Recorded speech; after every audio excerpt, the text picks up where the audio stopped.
Pessoal, bom dia. Esse vídeo, né, destinado à correção do PET 2. Então, são 6 semanas que foram desse PET, então eu vou fazer um comentário aqui e corrigir as questões referentes a esse PET. Então, vamos começar. Na semana 1, o tema foi a relação da sociedade na natureza, falando sobre capitalismo, falando um pouco sobre revolução industrial. Lógico que a gente não aprofunda tanto pelo menos no terceiro ano, já é um tema mais pertinente ao segundo ano. Então, o início desse PET 2 é realmente uma retomada do conteúdo do ano anterior, que foi o segundo ano. Na questão 1, estou falando assim, considerando a sociedade atual em que vivemos, explica o termo American Way of Life, com base na imagem abaixo. Então, a gente percebe que tem uma infinidade de produtos aqui nessa imagem, mostrando que o American Way of Life ele se baseia em consumo. E realmente o jeito americano de se viver, que seria a tradução, seria baseada no consumo, no bem-estar social, mas sempre relacionada ao consumo. Então é uma questão aberta, se você escreveu algo relacionado ao consumo como modelo de vida, o que fala o texto anterior dessa semana 1 do PET estará correto. Na questão 2, vamos ver. O modelo de produção desenvolvido por Henry Ford representou um avanço no modo produtivo e o apogeu do capitalismo industrial, que possibilitou o início de uma nova fase do capitalismo monopolista. Esse processo chamado de Fordismo é caracterizado por... Vamos ver. Quando a gente fala em Fordismo, a gente está falando de um processo de linhas de montagem, tá? Bem no início ali seria a segunda revolução industrial. Então, visando um aumento da produção e redução de custos. Vamos ver a letra A. A organização de artesãos, em cooperativa já está errado, vou nem ler, é uma questão de industrial. Artesão já seria, talvez, a gente pode colocar na primeira revolução industrial e não na segunda, que é o que encaixa o Fordismo. B. Desenvolvimento de planos quinquenais, produção destinada a suprir necessidades da população e o controle estatal, não tem nada a ver também, já tem uma relação de economia planificada que foi utilizada lá na União Soviética. C. Aplicação de linhas de montagem semiautomáticas, redução dos custos de produção e aumento de oferta de produtos. A letra C. Semiautomática, porque na segunda Revolução Industrial não era totalmente automático, precisava da mão de obra humana, obviamente, né? Então é só lembrar daquele filme do Charlie Chaplin, que eu... Gente, qual que é o nome do filme? Eu esqueci agora, eu nunca lembro o nome desse filme, mas enfim. Lembra daquele filme do Charlie Chaplin lá, que ele fica apertando os parafusos? Não sei o que lá, moderno. Tempos Modernos, pô, lembrei. Tempos Modernos, esse é o nome do filme, tá? Deixa eu escrever aqui.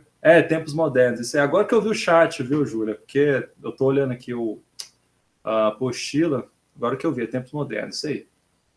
Bom dia. Então vamos lá, letra D, automação do processo produtivo, não, porque na segunda revolução industrial não tinha automação do processo produtivo. Qualquer dúvida, vocês podem interromper aí, pode escrever no chat, que eu vou ficar olhando o chat agora também, tá? Vou prestar atenção aqui mais. Já vou falar também, que eu sei que tem sempre gente que vai perguntar isso. E as notas? Distribuição de nota, como é que vai ser? No início do bimestre, eu falei que seria 15 pontos do PET, 5 pontos no trabalho, que eu ia propor em junho, nesse mês agora, e 5 pontos seria do PET avaliativo. Só que acontece o seguinte, houve casos de alguns alunos que não estão acessando, né, ou por meio virtual, o PET, as aulas e por aí vai. E eu não posso dar um trabalho só pelo meio virtual, eu teria que dar também enfim, tem toda uma burocracia. Tá? Eu não sei se esses alunos realmente não têm acesso ou porque eles não estão afim mesmo. Que acontece, sabe que acontece. Mas, enfim, pode acontecer que realmente a pessoa não tenha acesso. Então, eu desisti do trabalho. A burocracia foi tanta que eu praticamente teria que ir na casa dos alunos que não está acessando e entregar para eles o trabalho. Então, eu desisti. Provavelmente a gente deve voltar no presencial em agosto, creio eu. Mas, enfim, eu desisti. Então, o que eu vou fazer? Esses outros 5 pontos eu vou distribuir, eu vou dividir para quem está acessando as aulas, né? Dá para ver, assim, pelo e-mail de vocês, quem acessa as aulas. E vou colocar ponto, e vou colocar ponto também Teve avaliação trimestral, que o Estado colocou aí para vocês fazerem, então vou colocar 2,5 ali também. O que mais que teve? Teve um questionário também, eu até coloquei, foi a escola inteira, que acho que todos os grupos colocaram que a escola pediu. Eu vou colocar ponto ali também, então deve ficar 2 pontos para quem assiste às aulas, 2 pontos como é que era? Para a prova trimestral e 1 ponto para o questionário. Os outros 5 pontos seria o PET avaliativo, que a escola coloca também, que eu já tinha falado. E vai ser isso, então vai ser bem tranquilo mesmo. Quem faz todos os PETs já está tranquilo já. Tá? Vamos lá, vamos voltar aqui. Deixa eu ver, questão 3. Lembrando, essas questões aqui do PET 1, a maioria deles, o PET 1 teve globalização. O PET 2 está falando aqui um pouco sobre questões relacionadas ao urbano e indústria, é matéria do segundo ano. Tá? Até agora, pouca coisa do terceiro. Eu posso falar que é de terceiro ano mesmo aqui, seria questões ambientais. Tá? Então, o que eu estou pretendendo fazer agora no segundo semestre, provavelmente vai ser presencial. Eu não sei se vai ter aquela divisão de turmas, eu acho que vai ter de início, né? Então, a minha ideia é ser mais sucinto possível, focando o Enem. A pegar o conteúdo do terceiro ainda, né, explicar mais um foco no que cai no Enem, não vou aprofundar muito em geopolítica, nem globalização, nem organismos internacionais, vou falar o básico mesmo, como se fosse um cursinho pré-vestibular, por causa do tempo. Usualmente, eu fazia o seguinte, eu dava todo o conteúdo do terceiro ano em 3 bimestres, e no último bimestre eu fazia uma revisão geral do Enem, desde o primeiro ano, com conteúdo do primeiro, segundo e terceiro. Né? Lógico, focado em exercícios, né? Eu não ia começar do zero. Gente, geografia serve, não é isso. A ideia é exercícios, mesmo atividades, e tirar dúvidas, geografia física, que o pessoal tem muito em relação ao primeiro ano, algumas questões do segundo, nem tanto, que já está um pouco mais fresco na memória. Terceiro ano, algumas coisinhas que o pessoal tinha alguma dificuldade, outra também, principalmente relação geopolítica. Globalização é bem tranquilo, mas a ideia é a gente voltar em agosto, trabalhar com exercícios, digamos assim, mais desafiantes do que os exercícios do PET. Pelo menos eu achei bem tranquilo, não sei vocês, mas eu achei bem tranquilo. Vamos lá, aqui na questão 3, então. É comum um telefone celular ir ao lixo com menos de... lixeira, né? Mas enfim, pode ser lixo também. Com menos de 8 meses de uso, ou uma impressora nova durar apenas 1 ano. Isso aqui em países envolvidos, eles jogam no lixo mesmo, jogam na lixeira. A gente não, a gente tenta consertar o máximo para durar, porque para nós aqui é caro uma impressora e um celular. Então a gente usa até derreter praticamente. Em 2005, mais de 100 milhões de telefones celulares foram descartados nos Estados Unidos. Uma CPU de computador que nos anos 90 durava até 7 anos, hoje dura 2. Telefones celulares, computadores, aparelhos de televisão, câmeras fotográficas caem em desuso e são descartados em velocidade assustadora. Mais uma vez, em países desenvolvidos, aqui não. Bem-vindo ao mundo da obsolência planejada. Isso aqui é interessante, que a obsolência é uma relação de produzir algo para não durar. A ideia é essa, porque se você fabrica um celular que vai ficar 10 anos aí com a tecnologia atual, a empresa que produz o celular ela vai diminuir a sua produção industrial. Então, a ideia é justamente lançar produtos novos sempre, né, com softwares que eles vão sempre atualizando, até chegar um momento que você precisa trocar o determinado aparelho, senão ele não vai funcionar de forma adequada mais a atender às exigências, né, da nossa vida, digamos assim, que está muito ligada à tecnologia. A ideia é essa, isso chama-se obsolescência planejada. O problema é o que faz com esses produtos, né, porque nem todos os países têm, ou nem todas as localidades têm um programa legal de reciclagem. Então, vamos lá. A partir do leitura do texto acima, assinar a alternativa correta. Letra A. O padrão de sociedade citada é a sociedade de consumo, que teve seu início na sociedade americana com o American Way of Life, e cujo modelo se espalhou pelo mundo, atingindo todos os países. Não, se todos os países não ocorreu, e não é exatamente o que fala o texto. O texto está falando de obsolescência planejada, não é, seria o American Way of Life, seria a questão 1, não é? Mas assim, não atingiu todos os países, né, obviamente. Se tivesse atingido, a questão ambiental estaria mais caótica do que já está, porque o consumo dos Estados Unidos é muito alto. Letra B. A mudança dos bens de consumo citados é um processo natural, decorrente do crescimento econômico e do aumento do poder aquisitivo da população. Não é um processo natural isso, mas é um processo que pode ocorrer. O capitalismo, ele é, digamos assim, ele é feito de altos e baixos, isso faz parte do sistema econômico, de ter crises e ter uma produção mais alta, depois ter uma crise de novo, não tem nada de natural isso aqui, e não é exatamente o que fala o texto. C, a obsolescência planejada pelos próprios consumidores, não é a gente que planeja a obsolescência planejada, então eu vou falar aí já está errado. Tá? Normalmente, questões de múltipla escolha, eu vou fazendo tipo um VOF, quando eu faço prova, alguma coisa assim. Então, quando eu vejo já tem algo errado, eu já nem continuo mais. Eu falo, gente, isso aqui não é obsolescência planejada, não é pelos próprios consumidores. Mas vai que está falando assim, exceto o que eu falei da primeira linha, né? Vamos ver. Que nunca acontece, mas vamos terminar de ler. Né? Que detém o controle do consumo, bem como do padrão de qualidade. Nossa, que horrível, não vou nem continuar, está muito errado isso aqui. D.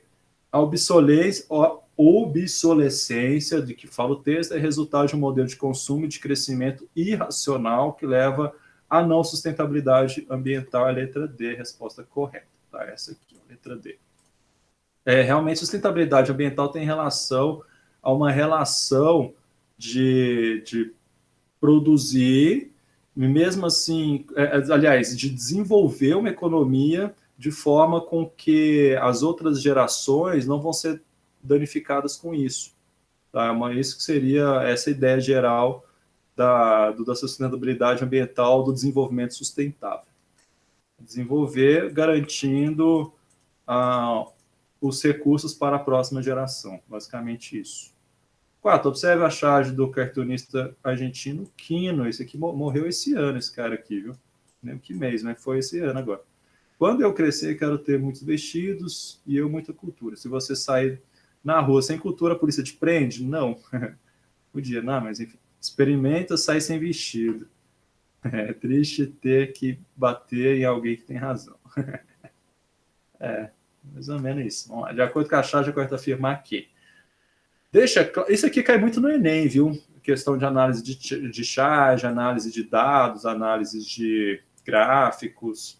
Então, uma questão, caso de análise de charge, tem um conhecimento, você tem que ter um conhecimento básico, né, de globalização, praticamente, de geografia em geral, interpretação de texto, que é fundamental em qualquer questão. Vamos lá, então a charge deixa claro que a sociedade é plural, que os indivíduos têm o direito de desejar coisas diferentes devido a seus subjeitos. Não deixa não, porque tanto é que a menina até apanhou, né? Isto é, seus gostos, opiniões pessoais, e que essa diversidade não gera conflitos sociais. Ainda mais hoje, no contexto de polarização política, né? Não é só no Brasil, não, boa parte do mundo está assim. Não, o que mostra, não deixa claro isso aqui, não. Letra A, para mim, é falso. B. Demonstra que os indivíduos que possuem acesso restrito à educação e à cultura são discriminados pela sociedade. Não está mostrando isso. Inclusive pela instituição policial, que tende a ser mais rigorosa em relação a... Não tem nada a ver com a charge. Tanto é que a menina que estava defendendo que ela quer ter muita cultura no futuro, ela que bateu na outra. Então não é a letra B, não, está falsa. C. Demonstra que, apesar da sociedade de consumo valorizar as mercadorias como símbolo de status, a educação e a cultura ainda representam as melhores oportunidades para os indivíduos alcançar reconhecimento social. Não sei, isso aqui não. Isso aqui eu fiquei na dúvida, vamos ver na D. Faz uma crítica denominada sociedade de consumo, na qual se verifica uma tendência em valorizar mais o consumo de mercadorias do que outros aspectos da vida social, como educação e cultura. É a letra D. É a letra D. Tá? Ela tá melhor do que... Ela retrata melhor a charge. Porque a charge, ela não... Quer ver? Vamos montar uma parte aqui. Então, não está falando, não está mostrando claramente que representa as melhores oportunidades para os indivíduos. Ela não está fazendo essa propaganda, digamos, em relação à cultura, na verdade. Né? Ela está fazendo uma crítica. É muito mais uma crítica. Ainda mais essas charges da Mafalda, praticamente 100% crítica. Então, letra D. Continuando aqui. Qualquer dúvida pode falar, viu? 5. A inevitável devastação ambiental decorrente do processo de desenvolvimento industrial é um quadro que começa a se modificar a partir da defesa pública de um novo conceito de desenvolvimento sustentável. Isso aí. O uso dessa expressão tem finalidade de ter desenvolvimento sustentável cai muito. questão ambiental, né? A chave da questão ambiental seria que os processos, né, os congressos que foram ocorrendo, principalmente a partir da década de 70, você deve ter umas aulas mais específicas sobre isso, mais específicas sobre Eco 92, sobre todas essas questões ambientais, né? E a palavra-chave é o desenvolvimento sustentável. Então, vamos ver, letra A. Sustentar a inevitável necessidade do desenvolvimento. Não, não é isso não. A ideia é o que eu falei, a ideia de garantir, desenvolver, mas garantir recursos para a próxima geração. Vamos ver. Garantir que o desenvolvimento contemporâneo não se sustenta, não. Sustentar o meio ambiente em detrimento do desenvolvimento, não. A ideia é os dois juntos. D. Propor conciliação do desenvolvimento com o meio ambiente. A letra D novamente. Letra D novamente. É isso aí, é conciliar o desenvolvimento com o meio ambiente, essa ideia do desenvolvimento sustentável, que o próprio nome já diz isso. Né? Desenvolvimento sustentável. Então, isso aí, semana 1, semana 2. Relação continua. Tá falando de desertificação no Brasil. Aqui a ideia é o seguinte, é você conseguir entender a diferença de arenização e desertificação. A desertificação tem relações a regiões que têm secas mais prolongadas, ou seja, regiões com clima semiúmido, que é o caso do Cerrado, tem um período do ano que não chove, um período que chove, o período que não chove é agora, né? Hoje é o primeiro dia de inverno, tá? Hoje é dia 21 de junho, então hoje é o solstício de inverno, é o dia do ano que a gente recebe menos luz solar, e o sol está incidindo de forma mais específica, digamos assim, mais intensa no Trópico de Câncer, que fica lá no hemisfério norte. Tá? Então, seria a noite mais longa do ano aqui no hemisfério sul e o dia mais longo lá no hemisfério norte, dia 21 de junho. É interessante que o solstício não muda, tá? É 21 de junho e 21 de dezembro. Agora, o equinócio ele já muda. O equinócio é quando a luz solar incide na linha do Equador de forma mais intensa e muda, normalmente entre o dia 20 a 23 de março, 20 a 23 de setembro. Relembrando vocês, matéria do primeiro ano, tá? Que é o que a galera apanha, porque vai esquecendo, né? Lógico, né? Tantas coisas que vocês já viram aí ao longo do tempo. Então, assim, a desertificação tem uma relação, ela vai atingir climas mais áridos, e a arenização em solo arenoso vai atingir climas que às vezes até chove mais de 1.400 milímetros. Acho que é essa a ideia. Número 1. A desertificação afeta cerca de 60 mil quilômetros quadrados de terras por ano em diferentes áreas do mundo. Esse processo é extremamente prejudicial ao meio ambiente, sendo, portanto, prejudicial ao ser humano. Aponte as principais consequências da desertificação. Então, assim, seja sucinto, né? Já não está pedindo a causa, está pedindo a consequência. Então, já vai na consequência. Quais seriam as consequências? Seria a menor produtividade, agropastoril, pode ser sim, porque é tanto na agricultura quanto na pecuária.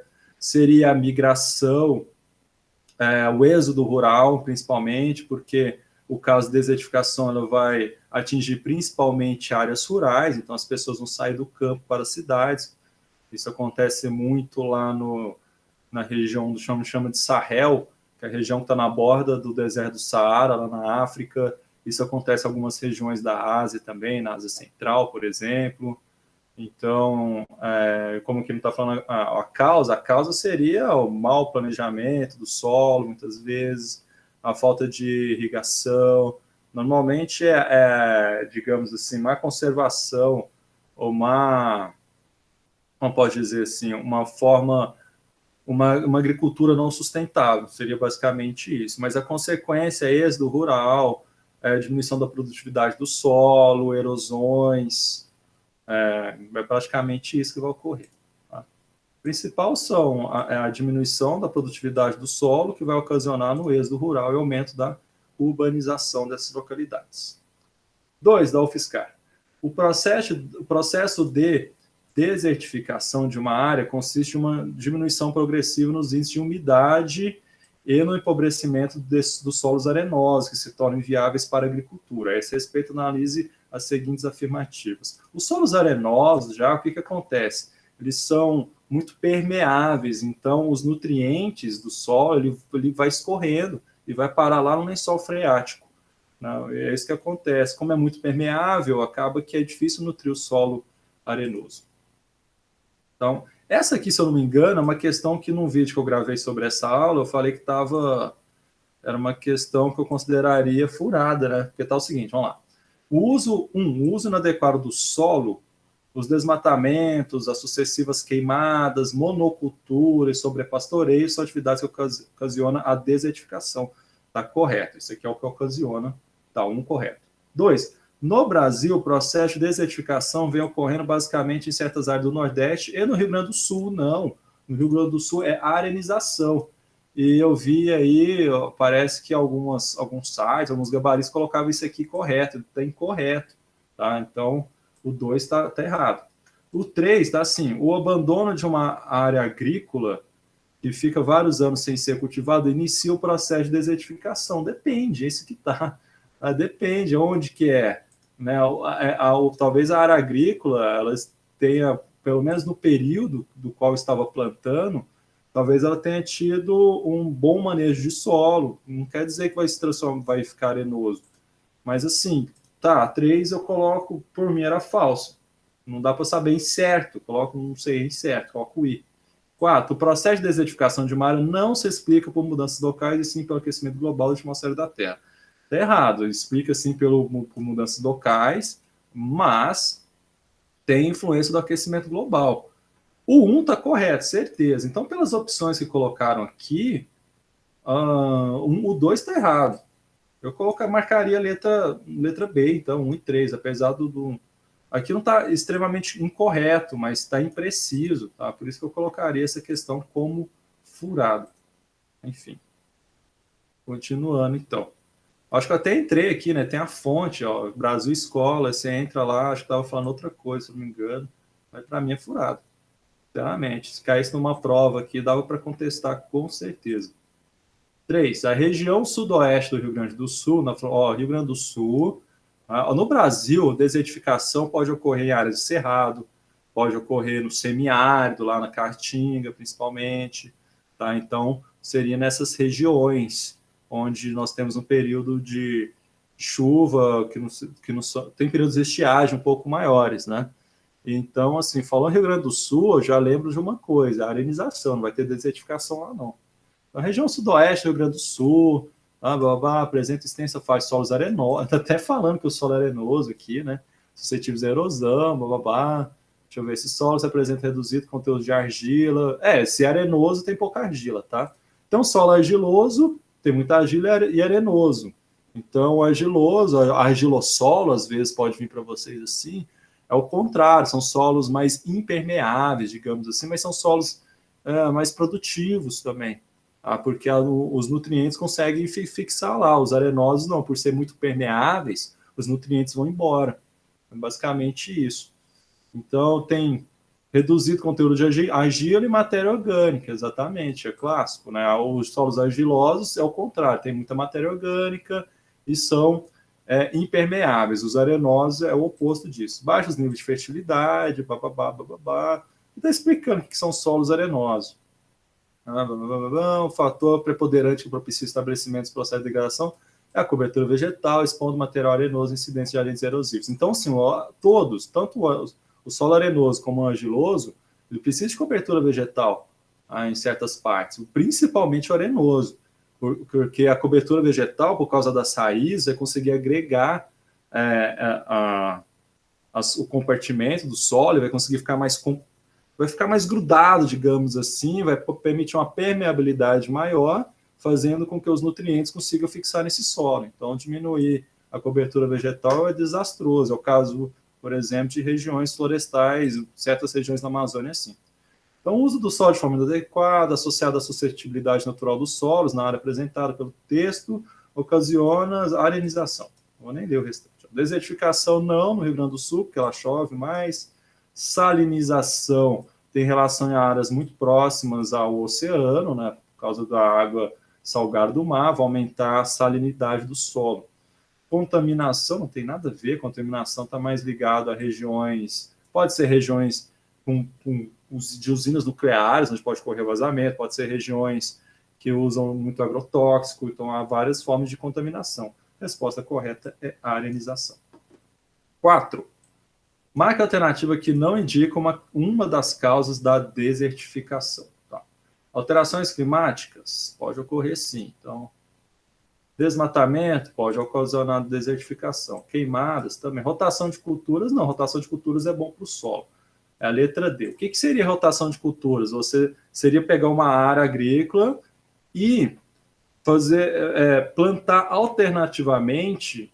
Né? Então, por exemplo, planta café, depois planta uma leguminosa, para alterar justamente a forma de plantio para não desgastar os nutrientes do solo. Digamos que uma determinada cultura ela necessita muito de potássio, a outra necessita de um outro nutriente. Tá? Se você ficar plantando só café, que necessita de determinado tipo de nutriente, você vai desgastar o nutriente do solo e você vai ter que repor aquele nutriente e você vai gastar muita grana com aquilo, porque não é barato e vai prejudicar, digamos, o seu processo lá, a sua vida econômica. Então, o que é ideal? A rotação de culturas, ele preserva o solo, ele evita com que os nutrientes se desgastem. Então, se uma cultura necessita muito de potássio, você planta uma outra tipo de cultura que não necessita, você vai permitir com que aquele solo recupere naturalmente o potássio dele.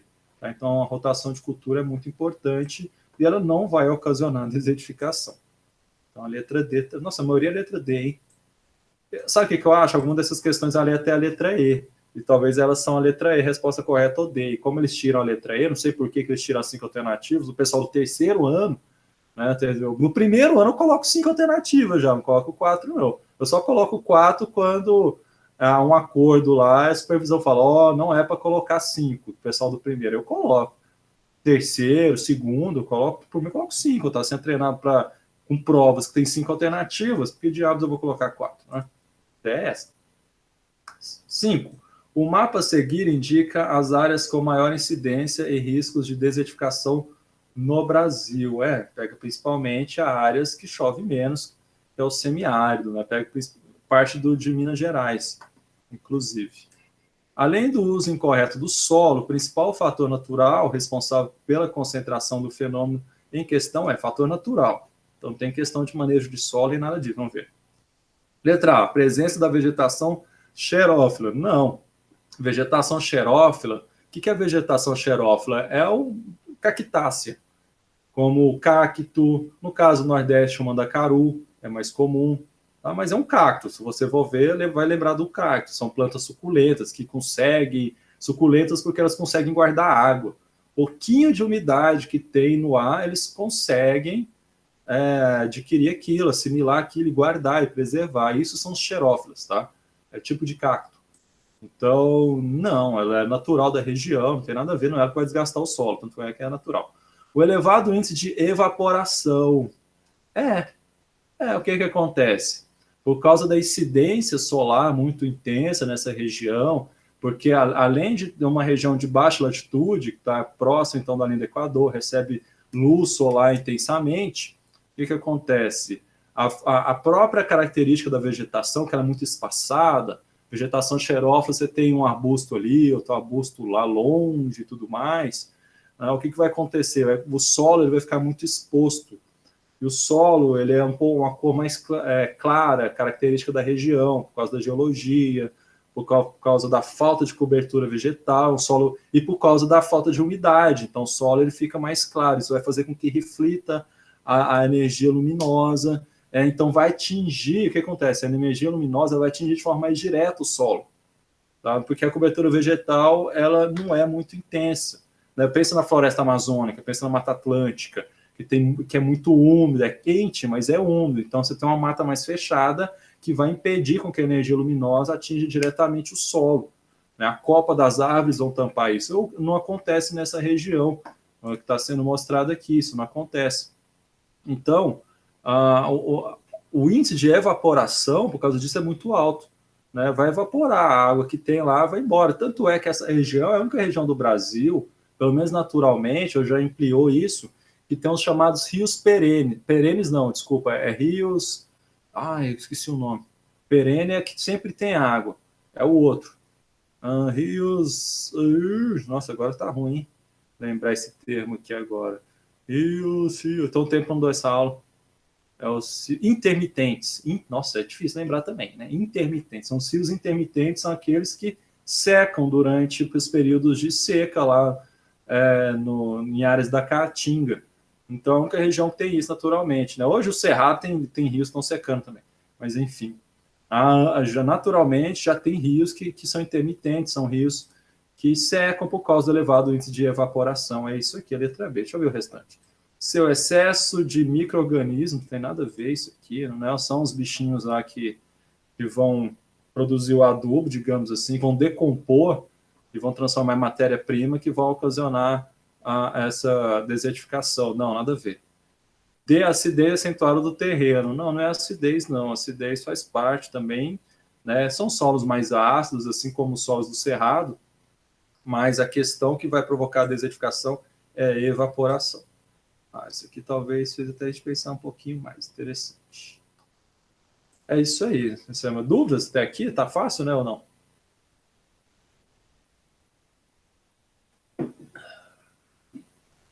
Olha, eu sei que tem respostas na internet, tá? Mas vocês não precisam de olhar na internet. Eu sei, as pessoas copiam e colocam no Google, né? O professor sabe disso, né? Tanto é que quando eu procuro nas questões que eu proponho durante as aulas presenciais, normalmente eu pago uma plataforma para tentar achar uma questão daquela que você não acha no Google de jeito nenhum, justamente para forçar a galera a fazer. Mas quem quer estudar, estuda, sabe? Isso aí quem quiser trapacear, eu sei que vai trapacear nesse modelo, mas enfim, quem quiser, estuda e vai estar muito melhor preparado para fazer um vestibular, obviamente. Então vamos lá, biodiversidade e ecossistemas tropicais. Estou falando um pouquinho da Rio 92. Questões ambientais sempre fala desses congressos. Então, o marco, digamos assim, resumindo, foi a Rio 92, conhecido como Eco 92. E aí sim conseguiu, digamos, efetivar um planejamento para questões ambientais. Foi a partir da Rio 92 que surgiram as COPs, que são encontros entre países, focado em clima, para falar do clima. Tem encontros que são focados para falar na questão da fome no mundo, questão de distribuição de renda e por aí vai. Então, a Rio 92 foi realmente um marco. Tanto é que tem a Rio Mais 10, que ocorreu em Johannesburgo, na África do Sul, em 2002. Em 2012, teve a Rio Mais 20, que foi no Rio de Janeiro mesmo, se não me engano, foi no Rio. E em 2022, provavelmente, vai ter a Rio Mais 30, tá? E vai ser, acho que vai ser na Europa, se não me engano. Ou não estou lembrado. Eu lembro que teve uma live, dessas lives da escola de sábado, que eu falei sobre isso, agora não estou lembrado. Então, bom, sei lá, vai ter algum país aí. Vamos lá. Sobre a biodiversidade brasileira, é incorreto afirmar que, letra A, o Brasil detém a maior biodiversidade do planeta, abrigando 15% de todas as espécies conhecidas no mundo. O Brasil é isso aí, 15% da biodiversidade está aqui mesmo, é um país muito grande, né?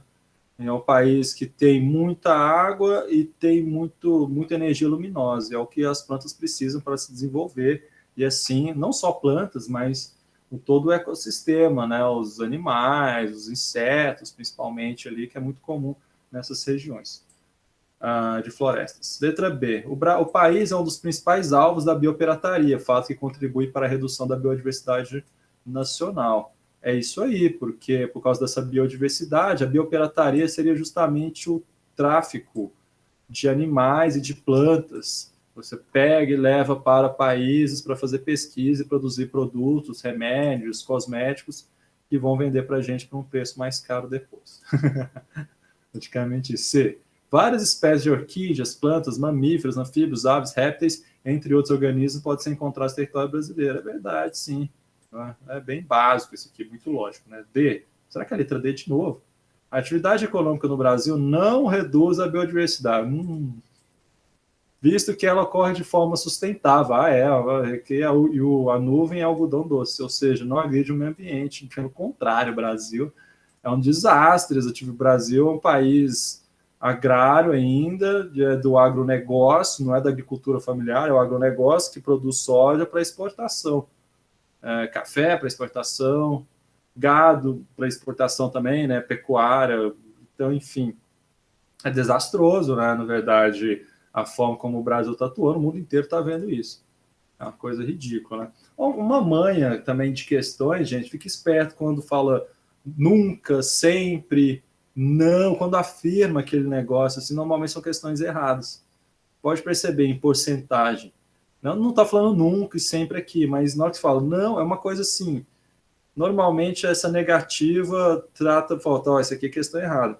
Agora, quando fala sempre, jamais, nunca, todas as vezes, isso aqui indica questões erradas normalmente. A proporção é muito alta. Tá? Já é um macete aí para as provas em geral. 2. O desmatamento é, sem dúvidas, uma das maiores preocupações atuais da humanidade, pois o seu avanço poderá intensificar o processo de remoção da cobertura vegetal do planeta. Podemos identificar como consequência do desmatamento as alternativas a seguir, exceto o aumento do efeito estufa. Sim, o efeito estufa é quando nós liberamos gases que aquecem a atmosfera. Esses gases são essenciais para a vida, só que o excesso desses gases aumenta a temperatura global, fazendo com que o regime, por exemplo, dos oceanos, que é o maior regulador do clima do planeta, é a água. E o principal são os oceanos, tá? São os oceanos. Então, se aumenta a temperatura do oceano, isso modifica o clima do mundo inteiro. Por exemplo, se aumenta a temperatura do Oceano Pacífico, que é metade do planeta Terra, ela tem uma relação de mudança climática maior do que o Rio Araguari aqui em Uberlândia, por exemplo. As pessoas falam, as usinas hidrelétricas que fizeram com que o clima em Uberlândia mudasse. Não, não é isso. Pode mudar, alterar o microclima de quem vive no entorno do rio. Mas numa região, isso não. A gente tem uma relação muito maior com floresta amazônica, que é de onde vem boa parte da nossa chuva, e com o Oceano Atlântico. Mas a dinâmica dos oceanos, principalmente do Pacífico, que é o maior, ele consegue influenciar até aqui. Mesmo que o Brasil não tenha parte do seu litoral no Pacífico, mas ele consegue influenciar sim. Então, se desmata, libera dióxido de carbono, que está guardado lá, digamos, nas aves. As aves, elas assimilam dióxido de carbono, né, e liberam oxigênio. Então, se você derruba a árvore, você queima principalmente, vai liberar esse dióxido de carbono e vai aumentar por efeito estufa. B. A diminuição da biodiversidade. Obviamente, se você desmata, não vai ter o habitat natural de várias espécies. Sem falar, quando a gente fala biodiversidade, a gente está falando de fauna e flora. Então, a flora, obviamente, ela vai ser desgastada pela diminuição, né, da mata, mas também isso vai afetar os animais. A elevação desproporcional da umidade. Nossa, errado demais, nada a ver, né? Você desmata, vai aumentar a umidade, vai diminuir a umidade. Nossa, muito falso isso aqui. Muito ruim mesmo. D. Assoreamento de rios e lagos. O que é assoreamento? Assoreamento é quando derruba a mata ciliar. A mata ciliar é que nem o cílio do olho, ele protege o olho. A mata ciliar, ela protege o curso e o leito do rio. Se tira a vegetação, que nem eu falei antes, as raízes, elas servem para agregar o solo. Se você tira a vegetação, a água que vai passando ali no rio, ela vai retirando o solo na margem do rio. E onde vai parar esses resíduos? No fundo do leito. Então, você vai diminuindo o leito. O que vai acontecer? Aquele rio que tem um determinado volume de água, que é estreito, digamos assim, a passagem ela vai ampliando, né? Ela vai ampliando, porque vai desgastando a margem, né? Vai diminuindo também a profundidade do rio. Ele pode mudar, né, o sentido do rio, digamos assim, ou pode ampliar de tal forma que o rio vai ficando raso, até chegar momentos de seca e ele desaparecer, ele secar. Então, isso aí a gente fala assim, o assoreamento acaba matando o rio, praticamente. Tá? E isso ocorre por causa do desmatamento também. Bom, dessas questões aqui que dá, digamos assim, brecha para a gente explicar algumas coisas da geografia física, o pessoal tem mais dificuldade normalmente. 3. Quais são as consequências da extinção de uma espécie sob o ponto de vista da biodiversidade? Isso que poderia vir tanto em geografia como em biologia, né? Olha, uma espécie, ela faz parte de uma cadeia alimentar, ela faz parte de um ecossistema. Então, se essa espécie é extinta, vai afetar toda uma cadeia alimentar e todo um ecossistema, podendo levar, inclusive, a outras extinções, tá? O que vai ocasionar, com certeza, um desequilíbrio no ecossistema. Tá? Basicamente isso. 4 do Enem, não sei de que ano, né? Não colocaram? A interferência, o Enem é sempre assim, ó, é textão, tá? Então, é 5 alternativas, as alternativas também são textos. Então, por isso que é cansativo, o pessoal sai cansado. Mas é que nem eu falo, olha, se você vai fazer uma maratona, você vai preparar devagar, correr, andando. Se você for sedentário, você vai caminhar primeiro. Aí depois você começa a correr, mas você vai correr pouco. Nessa maratona de 15 quilômetros, você vai correr 1 quilômetro, depois vai aumentando. Então, não tem como você se preparar para uma prova do Enem ou de qualquer vestibular, FUVEST, não sei, o Unicamp, o UNB, o UFO, né? Qualquer um desses vestibulares. E o Enem, você vai se preparar como? Fazendo prova. E o Enem, a gente tem essa característica, né? A gente sabe que são textos maiores. Esse aqui está curtinho, está bem tranquilo, mas normalmente a letra A tem 5 linhas, a B tem 6, normalmente é assim. Então, esse aqui está curto ainda. Mas vamos lá. A interferência do homem no ambiente tem feito, blá, blá, blá. Vou pular aqui, senão vai ficar cansativo. Entre esses mecanismos, destaque-se a Rio 92, que eu falei. Vou direto na questão. A dificuldade encontrada pelo Brasil em seguir o acordo de convenção sobre a diversidade biológica decorre, entre outros fatores, do fato de... o que é a Convenção sobre a Diversidade Biológica? É uma convenção que trata em preservar o ecossistema, né? Evitar com que espécies sejam extintas, né? Evitar com que haja desmatamento. Então, vamos ver. Qual que é a dificuldade do Brasil? Letra A, a extinção de várias espécies tem ocorrido em larga escala. Isso aqui, nós não temos algo que seja... Aqui está falando muito específico do Brasil, então a gente tinha que ter especificado mais. E qual tipo de espécie que foi em larga escala? Né? Isso aí, a gente for adentrar o tipo de espécie, a gente entra mais na parte da biologia. Né? O que está falando? Está falando de aracnídeo? Como assim? O que é a flora? O que é bromélia? O que é? Então, sei lá, está estranho isso aqui, eu deixaria em aberto. B, alta biodiversidade no país impedir a sua conservação. Não é alta biodiversidade que vai impedir a conservação. É questão de fiscalização, às vezes, de competência, né? Não é esse aqui não, esse aqui eu colocaria falso. C, utilização de espécies nativas de forma sustentável ser utópica. Lógico que não é utópica. Utópica é algo que é irreal. Lógico que não é real, tem nada a ver. Isso aqui é o certo e acontece. Então, não está falso. D, grande extensão de nosso território dificultar a fiscalização. Mais uma vez, a letra D, gente. A letra D, com certeza. Então, a questão da dificuldade do Brasil justamente é essa. O país tem mais de 8 mil quilômetros quadrados, né? Tem áreas de floresta que é de difícil acesso, é difícil fiscalização. Lógico que, obviamente, nós temos que utilizar os meios tecnológicos para conseguir fiscalizar o país. Nós temos imagens de satélite que mostram onde está sendo desmatado. Né? A questão é, aí vem a competência de vários governos, na verdade, não é só de um, são de vários. É uma sequência de erros que o último, esse governo atual estava até contestando a imagem de satélite, falando, mandou embora o diretor do INPE, isso já tem uns 2 anos, foi antes da pandemia que isso ocorreu. Então, assim, então, além de, realmente, tem a questão da extensão do país, que é muito difícil mesmo, mas tem a questão de improbidade administrativa, vamos dizer assim. Tá? Mas isso aqui é algo que já tem muitos anos, para ser sincero. A letra D. Leia o texto abaixo. Quando vocês forem responder, leia o texto completo. Aqui eu não vou...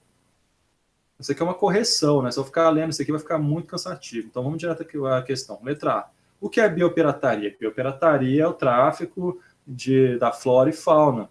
É a extração sem a permissão de órgãos competentes, tá? Com finalidade de enviar esses produtos, digamos assim, essa matéria-prima é muito valiosa e única para laboratórios, fazendo com que o país de origem do qual abriga essas espécies não receba nada por isso. Né? Mas praticamente isso. Vai por aí que acerta. Letra B. Quais são os usos da biodiversidade para as populações tradicionais? A biodiversidade é a matéria-prima que conduz a vida das sociedades tradicionais, das populações tradicionais. Tá? Então, a biodiversidade é o modo de se viver, eles não usam aquilo pensando no lucro do capital, e sim é uma tradição de vida. É dali que eles tiram os remédios, é dali que eles tiram os rituais religiosos, é dali que eles tiram o modo de vida. Tá? Essa a concepção de explorar essas regiões de floresta, por exemplo, que tem uma alta biodiversidade, ela é muito diferente do capital, da sociedade capitalista e das cidades tradicionais, tá? Então, por isso que fala, olha, o interessante de fazer reservas indígenas é que os indígenas preservam. Então, essa ideia que, eles colocam fogo na mata, os indígenas não colocam fogo na mata, eles fazem uma queimada controlada, né, que eles têm naquela cultura para plantar. A forma de plantar deles é totalmente diferente também. Se eu for numa reserva indígena, você vai ver que vai ter mandioca do lado de outros tipos de cultura e árvores no meio. Não era aquela coisa plana, da monocultura, por exemplo, tá? Com aqueles corredores, com maquinário que vai colher aquilo. Não é isso, a ideia é totalmente diferente. É o próprio modo de vida. A terra para os indígenas é sagrada, de certa forma, que é dali que eles tiram a vida deles, é o sentido da vida. O rio é muito importante, então eles não vão poluir o rio, porque eles dependem daquilo para viver realmente. Então, a biodiversidade ela é fundamental para o modo de vida das populações tradicionais, com certeza. C. Por que o conhecimento das populações tradicionais interessa as indústrias farmacêuticas e de comércios? Por causa do conhecimento que eles têm, né, de milhares de anos, de determinadas matérias-primas, determinadas flora e fauna que existe na região, né, que eles utilizam, como eu falei antes, para remédios, utilizam, por exemplo, para cosméticos também. Existe, não é só, eles não pintam o rosto apenas em rituais religiosos, eles também têm a questão da vaidade também, eles utilizam aquilo. Se tem um problema, machucou a pele, eles utilizam determinada planta. Então, esse é o conhecimento deles interessa sim as indústrias farmacêuticas e cosméticas, porque eles utilizam essa biodiversidade como remédio e também como produtos de pintura, produtos de enfeites, digamos, do corpo. É por causa disso, do cabelo, sabe? Então, eles utilizam aquilo já há muitos anos já. Por isso que interessa esse conhecimento. Semana 4. Vamos ver agora, está falando de urbana. Agora voltou. Para mim, era pelo menos no Messias, a gente trabalha isso aqui no segundo, né? Mas isso aqui é interessante também. Segregação urbana e socioespacial. Esse texto aqui, só resumindo, é interessante que ele divide, né? O que é a segregação imposta, que é aquela segregação onde você não tem escolha, não tem dinheiro para morar em tal lugar, tem que morar em tal lugar. Você é segregado, mas não é opção minha. E tem a autossegregação, isso que é interessante. A autossegregação são as pessoas que moram nas margens da mancha urbana, moram em condomínios, eles querem sair daquele centro urbano, mas querem morar de forma, digamos assim, eles querem ter uma melhor qualidade de vida, mas para isso precisa de grana. Então tem os subúrbios, tem a periferia e o subúrbio que a gente fala, né? A diferença, né? Agora, normalmente áreas periféricas são áreas que não são dotadas de muita infraestrutura, normalmente são áreas mais violentas também, com menor acesso a equipamentos urbanos, menor acesso a serviços, a comércios, atendimento de saúde, enquanto as áreas suburbanas, que tem condomínios de chácaras, por exemplo, normalmente tem até um acesso diferenciado para essas centralidades. Quando se fala em centralidade urbana, a gente está falando em regiões da cidade onde concentra comércio e serviço. Tradicionalmente é o centro da cidade, a gente fala centralidades. Mas assim que a cidade vai crescendo, outras centralidades vão sendo formadas. Por exemplo, a região ali do Santa Mônica, com o Tibério, onde está o Center Shop, é uma centralidade.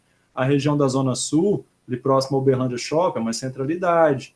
Né? A gente percebe uma centralidade sendo formada lá na Zona Leste, na região do Grande Marileusa.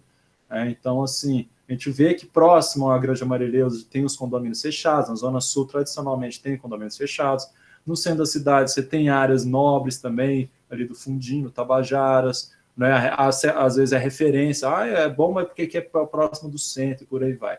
Já as áreas periféricas são áreas mais distantes desses pontos onde concentram os serviços e comércios. É basicamente isso, quando se fala em centralidade urbana. Bom, vamos lá. 1. São exemplos de espaços de segregação involuntária urbana, exceto favelas. Favelas é involuntário, as pessoas não querem morar lá no mal. Normalmente quer morar digamos assim, você cresceu na favela e tal, às vezes a pessoa, gente, que cresce... A gente nem fala de ter favela, a gente fala mais comunidade ultimamente, né? Fala que cresce na comunidade, ele tem um apego na comunidade, um apego familiar, conhece os vizinhos. Isso que é interessante, né? Porque nas comunidades as pessoas se conhecem. Tanto é que se você chega lá e não é de lá, a pessoa vai ver que você não é de lá. Porque as pessoas se conhecem. Então tem uma questão de afetividade. E a pessoa que está lá, muitas vezes, ela quer melhorar aquilo. Eu não quero sair, eu gosto dos meus vizinhos e tudo mais. Agora, acontece muito em condomínios ou em regiões de elite, digamos, que os vizinhos não se conhecem. Né? As pessoas vivem fechadas lá dentro do seu espaço, não é? Por aí vai, e muitas vezes não conhece o vizinho. Agora, pelo tamanho das casas, digamos assim, dos cortiços, dependendo até do apartamento também muito pequenininho e tal, existe uma proximidade muito grande. Então, quando falar, ninguém quer ir para a favela, assim, as pessoas querem... Quem mora lá, quem cresceu lá, ele quer melhorar aquilo, né? Quer diminuir a violência, quer que tenha uma melhor qualidade de vida. Tá? Mas é considerado uma segregação involuntária, sim. Condomínios fechados é voluntário. Essa aqui é a letra B já.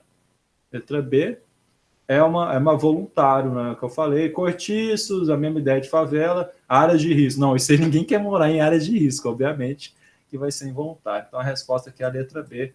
Muito tranquilo. 2. Discuta a mensagem do Cartoon no ponto de vista socioespacial. De qual planeta eles são? Bom, o Cartoon ele mostra claramente uma desigualdade, disparidade socioeconômica, né? Ele mostra uma propaganda que é irreal para a maior parte da humanidade, na verdade, né? Então, do ponto de vista socioespacial, resumindo aqui, o Cartoon ele mostra uma desigualdade socioeconômica gigantesca, né? Mostrando aí a realidade para muitos, para a maioria, é completamente diferente da propaganda aqui que está sendo mostrada na moral da família aqui nesse contexto. Só falar sobre disparidade social. Aliás, quando se fala em geografia urbana, gente, o básico é isso. É lembrar de disparidade social, socioeconômica, desigualdades, ver a realidade como é que ela é, e lembrar de alguns termos também que a gente acho que vai aparecer aqui. Tem muita gente... são termos mais específicos, mais técnicos, que é a gentrificação, macrocefalia urbana, que deve aparecer aqui, eu vou falar sobre isso. Vamos ver, questão 3 do Enem de 2011. Tem tempo. Subindo morros, manjando córregos e pendurados em palafitas, as favelas fazem parte da paisagem de 1/3 dos municípios do país, abrigando mais de 10 milhões de pessoas. A situação das favelas no país reporta graves problemas de desordenamento territorial. Nesse sentido, uma característica comum a esse espaço tem sido, vamos ver, o que é comum? Letra A, o planejamento para a implantação de infraestruturas urbanas necessárias para atender as necessidades básicas dos moradores. Super comum isso nas favelas brasileiras, né? O planejamento do Estado para atender essa população, a gente sabe que isso não é verdade, então esquece a letra A, falso. A organização de associações de moradores interessados na melhoria do espaço urbano é financiadas pelo poder público. Até que a organização de associações de moradores existe, mas financiadas pelo poder público, não. Isso não ocorre, é falso. C. A presença de ações referentes à educação ambiental como... Não é comum a ação. Educação ambiental é algo muito recente, gente. Não é a priori, digamos, nessas áreas. Não é mesmo. D. A ocupação de áreas de risco suscetíveis a enchentes ou desmoronamentos com consequentes perdas materiais e humanas. Mais uma vez, é a letra D. Esse aqui é só você pensar na realidade. Não sei que você vive no mundo do Harry Potter, sei lá, no mundo da fantasia. Não sei o que eu falei do Harry Potter, agora vem na cabeça. Mas enfim, eu gosto do Harry Potter, tá? Tô falando, mas eu gosto. Só, não sei que você vive alienado, digamos assim, é só pensar na realidade. A letra D, com certeza. 4. Considerada como um problema social de elevada grandeza, a macrocefalia urbana vem sendo combatida pela grande maioria dos urbanistas e geógrafos urbanos. Dentre as consequências desse problema, podemos destacar o seguinte: Macrocefalia é uma relação de centralização que ocorre na dinâmica urbana. Como assim? É você pegar um ponto da cidade, ou uma cidade, uma metrópole, e concentrar os serviços lá. Aí depende de escala. Vamos pensar na escala nacional. Onde tem a maior macrocefalia? A gente pensa em macrocefalia no Brasil. São Paulo. Tudo concentra em São Paulo. Tudo tem em São Paulo, digamos assim. Se você quer uma empresa que ela avance, que ela seja uma empresa internacional, você tem que ter pelo menos um escritório em São Paulo. Aí quando a gente pensa em cidades, normalmente a macrocefalia ocorre na cidade central. Vamos pensar na região metropolitana, sempre vai ter a sendo da região metropolitana uma macrocefalia, né? Porque ela concentra serviços e comércio. Quando você pensa numa rede urbana, existe uma macrocefalia. Por exemplo, rede urbana de Uberlândia, onde concentra o serviço? Uberlândia. Se tem um problema hospitalar, para onde as pessoas vão? Uberlândia. Né? Então, assim, vai concentrando aquilo. Acaba que a cidade vai ficando mais cara. Né? Se a gente for olhar o preço dos imóveis na região de Uberlândia, é mais caro. Quando você chega em Uberlândia, você vai ver que tem regiões mais caras, mais baratas. É aquela questão. Se você quiser morar perto onde estão a maioria dos serviços, do comércio, vai ser justamente o quê? Vai ser na centralidade, só a macrocefalia. O que é a macrocefalia? Qual que é a consequência da macrocefalia urbana? A cidade vai ficar mais cara, o trânsito vai piorando, vai ter uma concentração de pessoas maior em determinado local, e isso vai expulsando as pessoas que não têm grana para morar ali. Né? Essa questão de expulsar as pessoas para locais mais, digamos, menos valorizados, digamos assim, seria a gentrificação. Tá? Vou dar um exemplo de gentrificação. Aqui em Uberlândia, o bairro Patrimônio, antigamente era um bairro considerado periférico, bem antigamente, assim, há décadas atrás. Tá? Né? Hoje, a gente percebe uma valorização enorme do patrimônio, até o nome mudaram, chamado de Copacabana. Mas não existe bairro Copacabana, é patrimônio. Então, assim que ocorreu. E a gente percebe no patrimônio uma valorização, de ver casas antigas sendo derrubadas. Então, a família que estava lá, por exemplo, desde a década de 70, né, o avô, tinha sua casa, morava lá. O filho vai ter dificuldade, provavelmente teve dificuldade de adquirir alguma coisa, a não ser que melhorou as condições financeiras e bababá. O neto vai ser muito difícil conseguir morar lá, viu? Vai aumentando o preço, aquela família tradicional, às vezes, ela vai ter que mudar dali, porque fica muito caro morar. É lógico que é assim, algo suave ainda comparado às grandes metrópoles do país. Ocorre praticamente uma expulsão mesmo, vai construindo um prédio e você vai sendo pressionado a sair dali. Você vai ter que vender. Existe uma pressão enorme mesmo, seria essa expulsão, a gentrificação. Mas é uma consequência da macrocefalia urbana. Vamos ver os problemas aqui. Consequências, então, desse problema. A falta de serviços públicos para as áreas centrais, não. Porque a macrocefalia concentra muito nas áreas centrais, ou nas centralidades, não é isso. B, a diminuição abrupta do preço do solo. Não, o preço do solo vai lá para cima, ele não aumenta, ele vai ficar mais caro. C, a formação de cortiços e a ocorrência de favelizações. Sim, porque fica mais caro, o que acontece? Ou aquelas pessoas muito baixa renda mesmo vai tentar morar próximo ali do serviço para ver se consegue emprego, né? Onde concentra comércio e serviço é onde concentra os empregos também. Tá? A maioria dos empregos informais estão ligados a comércio, principalmente. Então, o fluxo de pessoas é maior, então a pessoa tem que ir para lá. Então, às vezes, acontece nas grandes cidades, principalmente, formar favelas em regiões mais centrais, também para ficar próximo. Né? Ou debaixo do viaduto, ou em áreas na beira de córregos e rios, isso acontece. Então, a letra C, vamos ver a letra D. A menor acúmulo, nossa, que horror, seria o menor acúmulo. Nossa, que erro horrível aqui. Menor acúmulo de impostos territoriais por parte do governo. Até parece, né? O governo vai diminuir. Gente, falou que o governo diminui imposto, você já desconfia, né? A última coisa que o governo faz é diminuir impostos. Só se for os mais ricos, né? Será? Sério. Palhaçada isso. Letra C. Letra C, com certeza. 5, Unifal. Unifal, Universidade Federal de Alfenas. Deve ser, acho que é Alfenas. Verdade. Ou será Alagoas? Não. Eu acho que é Alfenas, creio eu. Vamos lá. Leis afirmativas a seguir. O êxodo rural é uma das causas da urbanização acelerada que acarreta, entre outros problemas, o aumento do desemprego, o crescimento do setor informal das cidades nos países de industrialização tardia. Sim, o êxodo rural é a saída do campo para a cidade isso vai ocasionar um processo de urbanização, né, que é o crescimento da população urbana em detrimento da rural, obviamente. E isso ocorreu nos países em desenvolvimento depois da terceira revolução industrial. Chegaram as fábricas estrangeiras, aumentou a quantidade de emprego. Foi nesse momento que houve um processo de mecanização no campo. Em determinadas áreas do país, do Brasil, por exemplo, ocorreu secas que nunca foram resolvidas de forma, né, definitiva, né? Então, assim, as pessoas foram saindo do campo, houve esses motivos aí, e realmente um está correto. 2, o crescimento da taxa de urbanização implica uma acentuada melhoria nas condições de vida da população dos países subdesenvolvidos. Não, as pessoas podem sair do campo para ir para morar em bairros perigosos, distantes, com falta de infraestrutura básica, com falta de saneamento básico, com falta de escola. Nada a ver, né? Tanto é que tem muita gente que está fazendo o contrário, está indo para o campo para ver se melhora a qualidade de vida. 3, mas que é falso. 3, o aumento das favelas, dos loteamentos clandestinos e da população sem teto pode ser apontado como consequência do êxodo rural e da crescente urbanização. 1 e 3, letra B. Muito tranquilo aqui também, essa parte urbana.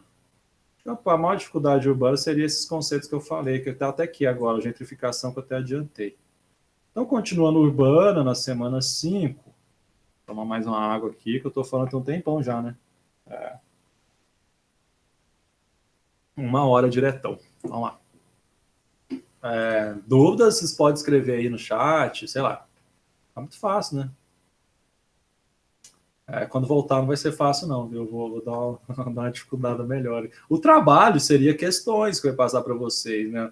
Questões um pouco mais desafiantes, mas por causa dessa burocracia toda, desse pessoal que não está entrando, eu sei que realmente tem gente que não tem acesso.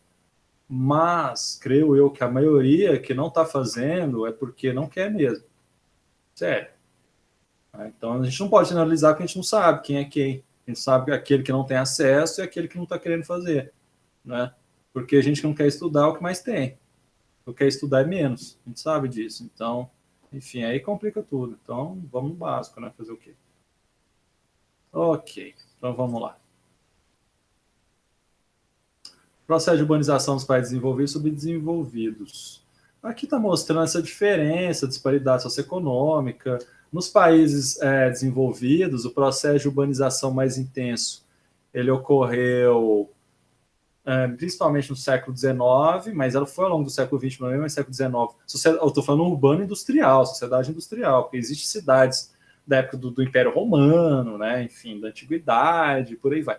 Mas a gente está falando de sociedade industrial, então, como a industrialização inicia-se nos países desenvolvidos, esse processo ocorre mais intenso nessa época, mas não foi tão rápido como o nosso aqui, né, dos países em desenvolvimento. Não foi tão acelerado, foi questão de 10 anos, a cidade bombava lá. Foi um tempo, assim, questão de 50 anos, algo assim. Tá? Foi mais acelerado. Então, com base no cartão abaixo, a questão explica como funciona o processo de gentrificação. Está mostrando um prédio que está na casa, é o exemplo que eu acabei de falar. Né? Então, o processo de gentrificação é o processo do aumento do preço do solo em determinadas regiões, fazendo com que famílias que viviam lá tradicionalmente tenham que sair por causa do aumento do preço. Às vezes acontece o seguinte também, a pessoa está lá, fala, ninguém vai forçar, nem é obrigado a sair da sua casa, pode morar aí, beleza. Ela vai na padaria da esquina. A padaria da esquina é para atender os condomínios que estão ao redor. Então o preço já está caro. Né? O sacolão não é um sacolão mais, chama frutaria gourmet. Entendeu? Vai mudando, né? A padaria vira panificadora, alguma coisa. Você vai comprar o pão, já não tem um pão acessível. Então você tem que comprar lá no outro bairro, porque o bairro que você vive já está caro ali. O IPTU aumenta também. Às vezes você não está lá, mas você não consegue nem pagar o IPTU, porque o IPTU aumenta. Isso aí é um processo de gentrificação. É basicamente Você pode usar o termo expulsão, se você quiser, mas vamos usar um termo melhor para colocar aí. Pressão. São com famílias tradicionais que precisam mudar de um determinado bairro por causa do aumento do preço, do aumento do uso do solo, aumento dos serviços e comércio da região, né? E acaba que tem que mudar por causa da pressão econômica. Tá? Usa a palavra pressão econômica, fica mais bonito do que expulsão. Mas vamos lá. 2. O processo de urbanização está diretamente ligado à industrialização da sociedade. Isso, são cidades industriais que nós temos hoje. Percebe-se tal afirmação do fato de cada uma das sucessivas revoluções industriais terem sido acompanhadas por sucessivas explosões demográficas em diversas cidades do mundo. Realmente, a cada boom, né, digamos assim, industrial, há um aumento no processo de urbanização. É o que eu sempre falo, as pessoas vão para onde tem emprego. Então, se a economia está voltada para a indústria está no meio urbano, então aumenta o processo de urbanização. Então, vamos ver o F. Vamos lá. A primeira revolução industrial foi caracterizada pela forma democrática, com que foi super democrática. O que é isso? Distribuindo-se por todos os grandes países do mundo. Nossa, que falso, né? A primeira revolução industrial ela começa no Reino Unido, né, especificamente na Inglaterra. Depois ela vai... Também tem nos Países Baixos, tá? Onde está a Holanda, por exemplo, a Bélgica. Depois espalha pela França e vai espalhando pela Europa. A segunda revolução industrial, o centro mesmo, são os Estados Unidos. E a terceira revolução você tem dois viés, né? Você tem a revolução técnica, informacional, que ocorre principalmente nos países envolvidos, em geral, no Japão, na União Europeia, nos Estados Unidos, Canadá e blá, blá, blá. Mas também tem a migração dessas indústrias mais poluentes, digamos assim, para os países em desenvolvimento, principalmente aqueles com grande mercado consumidor, que é o caso do Brasil, que é o caso da Argentina, é o caso do México, ocorreu nesses países principalmente. Na China também foi um caso diferente, que a China seguia um outro modelo econômico na época, na Índia, ocorre também, enfim. Nos países do Sudeste Asiático explode, né? Taiwan, ali no... Coreia do Sul se industrializa na década de 70, olha a potência da Coreia do Sul. A diferença é que a Coreia do Sul investiu na educação e na América Latina não. 2. Por isso que lá fizeram investir em educação, em pesquisa, e dali surgiu a Samsung, surgiu a Hyundai, né? Hoje é uma potência econômica, Coreia do Sul. 2. A urbanização é um processo mais recente nos países subdesenvolvidos, em virtude da industrialização tardia de suas economias verdadeiras. 3. A terceira revolução industrial foi a grande responsável pela urbanização de países subdesenvolvidos, pois possibilitou a presença de indústrias estrangeiras nesses países e elevou o índice de pessoas em busca de empregos nas cidades. Também é verdadeiro. 4. A Ásia meridional é sul, tá? O sul da Ásia. Então, você pode pegar, por exemplo, a Índia, Bangladesh, Paquistão, pode ser. Não, Paquistão eles colocam no Oriente Médio. Mas só a Índia ali já tá bom. Aí pode colocar um pouquinho do Sudeste Asiático também. A Ásia meridional, a África subsaariana ao sul do Saara. Tá? Foram as primeiras regiões do mundo a se urbanizar depois da Europa. Tá? É ao contrário, né? São as regiões menos urbanizadas. A Índia, por exemplo, tem 70% da população vivendo em regiões rurais, por exemplo. Tá? E assim, se a Índia fosse totalmente urbanizada, ou eu acho que ia entrar um colapso ambiental, porque no urbano a gente sabe que o consumo é maior e permeabilização do solo, nem dá para ser, na verdade. Porque é muita gente lá. Nossa, é muito fácil essas questões. Fundação Getúlio Vargas, costuma dar umas questões mais difíceis, né? Vamos ver. Falando da urbanização, vamos direto nas questões, senão vai... vamos lá. Assinar a alternativa que apresenta a afirmação coerente com o argumento do texto. Eu vou ter que ler o texto. Vamos acelerar. A urbanização, o aumento da parcela urbana da população total, é inevitável e pode ser positiva. Então lá, estou defendendo a urbanização, vamos ver. A atual concentração da pobreza, o crescimento das favelas e a ruptura social nas cidades compõem, de fato, um quadro ameaçador demais, né? Contudo, vai defender a urbanização. Nenhum país na era industrial conseguiu atingir um crescimento econômico significativo sem urbanização e sem indústria. As cidades concentram a pobreza, mas também representa a melhor oportunidade de se escapar dela. Na verdade, gente, é uma questão econômica, mais do que a urbanização está certo, a maior parte é urbana. Mas você vai ver numa sociedade crescendo, vivendo de commodities, que é o caso do Brasil. Vivendo, plantando soja, vendendo soja, café, minério de ferro. Não vai se desenvolver.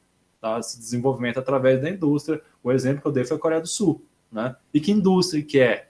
A indústria de tecnologia. Para ter uma indústria de tecnologia de ponta, tem que ter pesquisa de ponta, universidade de ponta, e isso começa no ensino básico, entendeu? Não adianta chegar o pessoal para fazer faculdade, o professor tem que voltar para a matéria do ensino médio para ensinar o pessoal não está sabendo. Né? Então, a base está no ensino básico. Então, o ensino básico tem que ser de extrema qualidade, né? Aí você vai ter, assim, uma universidade melhor e que com verba para pesquisa. Nós esperamos que está sendo o contrário no Brasil, né? Acho que o agro é pop, o agro é tudo, o agro não emprega, gente. O agro é super mecanizado. O agro pop, não estou falando da agricultura familiar que coloca comida na mesa do pessoal, não. Estou falando do que a gente manda para fora, falando da soja, da cana. Né? Não emprega muito pouco, na verdade. A maior parte é mecanizado, muito é mecanizado. Então, enfim. Continuando, vamos lá. Vamos ver o que está falando para. O que é coerente ao texto? No mundo contemporâneo, os governos devem substituir políticas públicas voltadas ao meio rural por políticas destinadas ao meio urbano. É um absurdo isso, é lógico que não, né? Tem que ter política para os dois e o texto não fala nada disso. B. Não está falando de política pública, você tem que privilegiar um em detrimento do outro. Não. Letra B. A urbanização só terá efeitos positivos nas economias mais pobres se for controlada pelos governos. Por meio de políticas de restrição ao êxodo rural. Tá. Então vai ter que ter. É só por meio de governos totalitários. Está errado. C. A concentração populacional em grandes cidades é uma das principais causas da disseminação da pobreza nas sociedades contemporâneas. Não colocaria como. Aqui fala o quê? Uma das principais? Estou na dúvida. Vamos ver a D.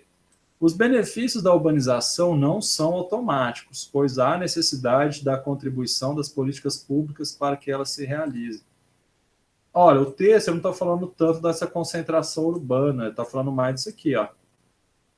Assim, ele defende, você vê que o texto ele defende a urbanização, mas aí a questão vem, a alternativa, ela vem um acréscimo, porque há necessidade de contribuição das políticas públicas que realizem. É a letra D, tá? Marcaria a letra D com certeza. Essa urbanização em si não vai resolver as questões, é preciso políticas públicas. Uma dessas políticas públicas é investimento em educação. E não tem jeito, se for pensar em tudo. Questão de violência, distribuição de renda, enfim, qualquer coisa.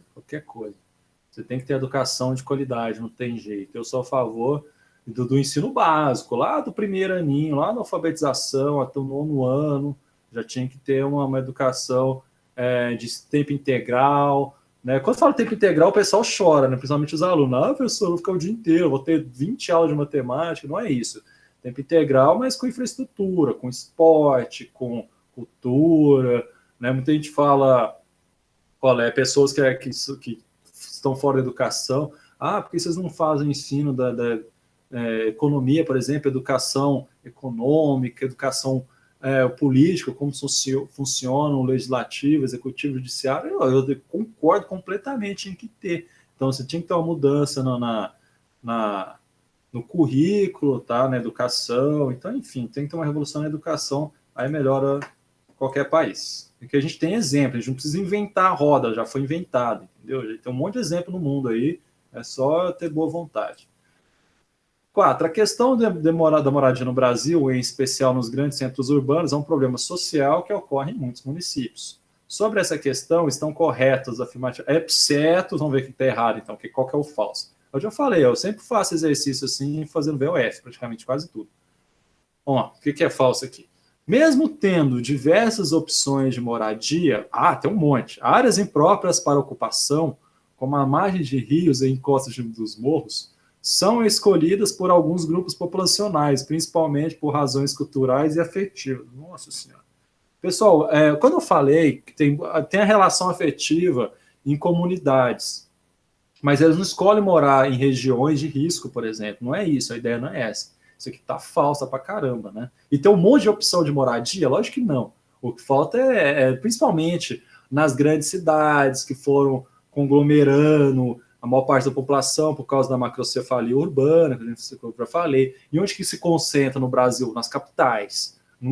Se for, por exemplo, Estados Unidos, que é um país grande, dá para a gente comparar certas coisas aqui, certas, né, características, as capitais nem sempre são as maiores cidades, digamos assim. O poder político, às vezes, não concentra o poder econômico. Como eu falei, as pessoas vão para onde tem emprego. Onde tem emprego, onde a economia é mais pungente. E nem sempre está nas capitais. Por exemplo, a capital do estado de Nova York não é Nova York, é outra cidade.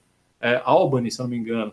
Então, você tem vários desses exemplos. Na Califórnia, a capital não é Los Angeles, é Sacramento, se eu não me engano. Então, enfim, não é nem Los Angeles, nem San Diego, nem São Francisco. São cidades grandes, não. Então, assim, no Brasil, a macrocefalia, a política, ela concentrou a economia, digamos assim. Então, lá falta moradia, muitas vezes. Sim. A Uberlândia falta moradia, né? Que é uma cidade central em sua rede urbana. Isso aqui é muito falso, só para ver o restante. As ocupações em áreas irregulares, ampliação e surgimento de favelas são consequências de um processo de urbanização desordenado e sem planejamento. Correto. Em muitas situações, as pessoas que não conseguem obter renda suficiente para custear sua habitação acabam utilizando as ruas da cidade como espaço de moradia. Sim, as pessoas não moram na rua porque querem, ou porque é uma escolha, entendeu? Não, é porque não tem como, não tem outra opção. A questão da moradia no Brasil não se restringe à falta de uma casa para as famílias, é muito mais ampla e envolve problemas relacionados com a ausência de saneamento básico, asfaltamento das ruas, iluminação, rede de água tratada, enfim, falta de acesso a equipamentos urbanos, falta de lazer, muita coisa. Essa aqui, nossa, essa aqui está tão errada que fica disparado. Letra A. Acho que não... Enfim, está muito fácil por causa disso.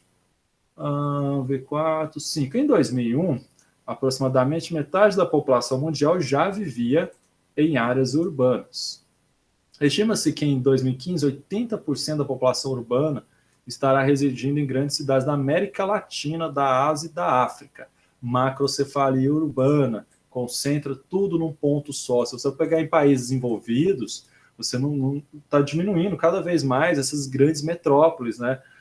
Essas grandes metrópoles ainda, que é o caso de Nova York, que é o caso, vamos pegar na Europa, Paris, Londres, são cidades que já eram grandes há muito tempo, são cidades que já eram enormes antes já na segunda Revolução Industrial, ou talvez no caso da Europa, na Idade Moderna, né? Então, esse crescimento, essa concentração em cidades como São Paulo, como Cidade do México, como Lagos na Nigéria, Khartoum no Sudão, como eu ia falar Dhaka no Bangladesh, mas Bangladesh inteiro é cheio de gente, né?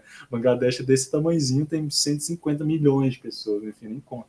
Né? Então, assim, são países muito populosos. Mas, normalmente, países em desenvolvimento, são os países da América Latina, África e Ásia, né, boa parte da Ásia, pelo menos, concentra-se num ponto. Existe essa macrocefalia urbana. Vamos ver a pergunta. Explica as causas desse intenso processo de urbanização que vem ocorrendo nos países subdesenvolvidos nas últimas décadas. Com várias causas. A terceira revolução industrial fez com que esses países começassem a se industrializar tardiamente, a falta de investimentos em área rural, relativos principalmente a manejo de solo, subsídios, a falta, digamos, de ordenamento no campo, fez com que o processo de urbanização aumentasse, juntamente com essa industrialização tardia, né? O que acontece também? Essas grandes cidades se concentram. Há muita corrupção, há muitos privilégios e centralização do poder que se concentram nas grandes cidades. Né? Isso ocasiona o que? A macrocefalia urbana. Então, questões que você pode colocar de urbanização é justamente a mecanização do campo, falta de investimento nesse meio rural, não é, para a agricultura familiar. Isso faz com que as pessoas migrem para as cidades procurando emprego, melhor qualidade de vida, né? As cidades poucas cidades concentram serviços e comércio, digamos, e isso vai virar algo, digamos, uma bola de neve. Se você tem uma cidade que concentra serviços e comércios, o que vai acontecer? As pessoas vão para essas cidades procurando emprego, porque essa lógica, a maioria das pessoas migram procurando melhor qualidade de vida, e essa oportunidade, às vezes, que podem aparecer, mas que são para poucos, isso ocorre nas cidades industriais. É isso, praticamente, né? Agora, acho que é a última, né? Última semana, então, foi a última questão, as últimas questões que eu coloquei. O que está falando aqui mesmo? Nem lembro mais. Qualidade de vida na cidade. Está falando de urbana também. Ok. 1. Explica a mensagem do cartoon do ponto de vista da cidade ideal e da cidade real. A cidade ideal seria aquela onde o acesso, onde ocorre uma sustentabilidade ambiental. Agora a gente pode voltar esse tempo para falar de urbana também. Tá? A cidade ideal é aquela onde há uma sustentabilidade ambiental, no qual nós podemos colocar como fundamental a diminuição das diferenças socioespaciais e econômicas. Basicamente isso seria a sociedade ideal. A sociedade real, ela tem digamos assim, uma degradação ambiental nos rios, nos córregos, no solo, no ar, né? Por concentrar muitas pessoas, por concentrar meios de transporte, principalmente que queimam combustíveis fósseis, vai fazer com que a atmosfera tenha problemas de poluição. A cidade real, ela é um reflexo do sistema econômico, que é desigual, o acesso é desigual. Isso vai fazer com que a sociedade real esteja ainda distante da cidade ideal, principalmente nos países em desenvolvimento. Tem que frisar isso, tá? Porque se for mostrar uma cidade, vou mostrar uma cidade na Suíça, vai ser diferente, né? Mas a maior parte do mundo não é a Suíça, então essa seria a sociedade e as cidades reais no mundo. A maior parte das cidades são assim, basicamente. Dá para falar coisa pra caramba, né? Você tá bem amplo. Ok, vamos ver aqui. A questão 2. A urbanização brasileira teve caráter concentrador, que já falei, excluiu boa parte da sociedade de seus benefícios. Sim. Ainda mais o Brasil, que tem uma sociedade, uma das mais iguais do mundo em distribuição de renda. A velocidade com que se processou a urbanização no país criou algumas dificuldades para o poder público suprir os espaços das cidades, especialmente das grandes, com infraestrutura urbana e os serviços sociais necessários ao bem-estar da população. Isso, evidentemente, é agravado em razões das políticas de planejamento urbano estarem voltadas prioritariamente para as classes média e alta, realmente.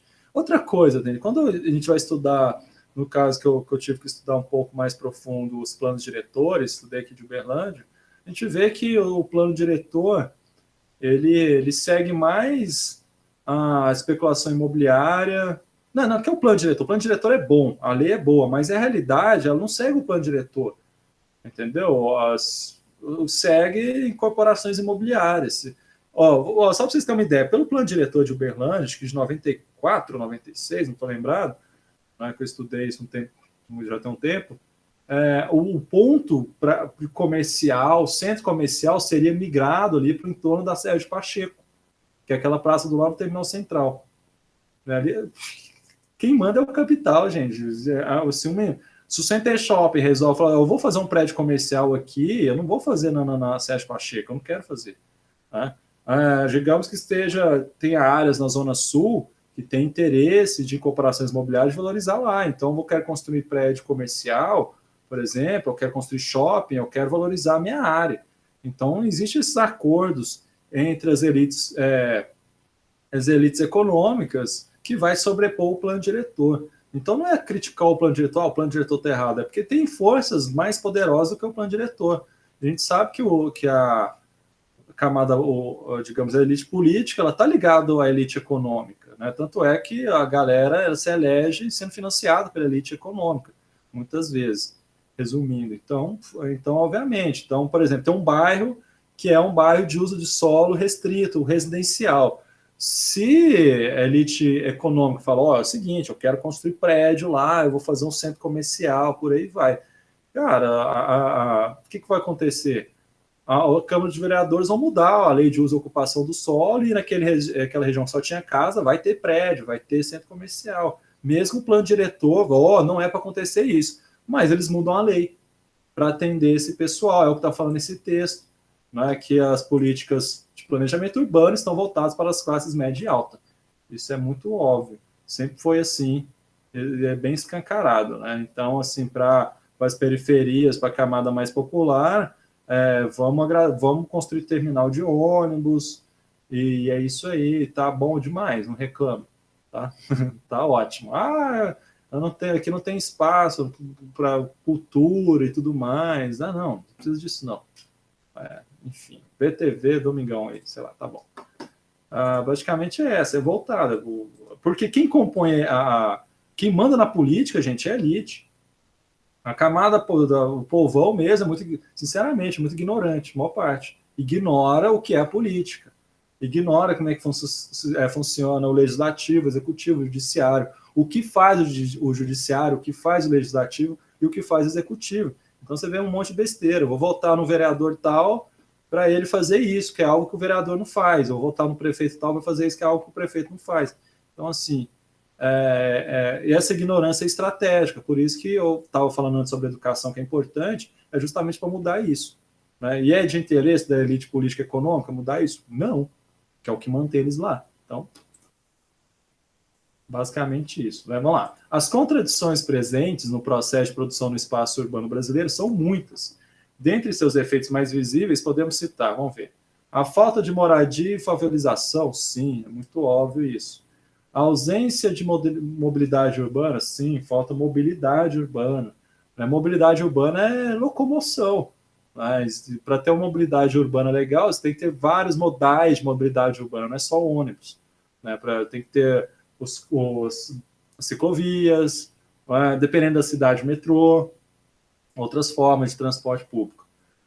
Os elevados índices de violência, claro, onde existe contradição econômica, vai ter violência, gente, contradição social, vai ter violência, não tem jeito. As sociedades violentas são assim. Você pode brincar, Estados Unidos é um país rico, mas lá é um país muito violento. E é violento, mas é uma questão de desigualdade social, lá é gigantesco. Olha a desigualdade social no Canadá, como é que é. É muito menor. Olha como é que é a violência, muito menor. Tem arma, você compra arma no supermercado? Não. Que é estupidez isso.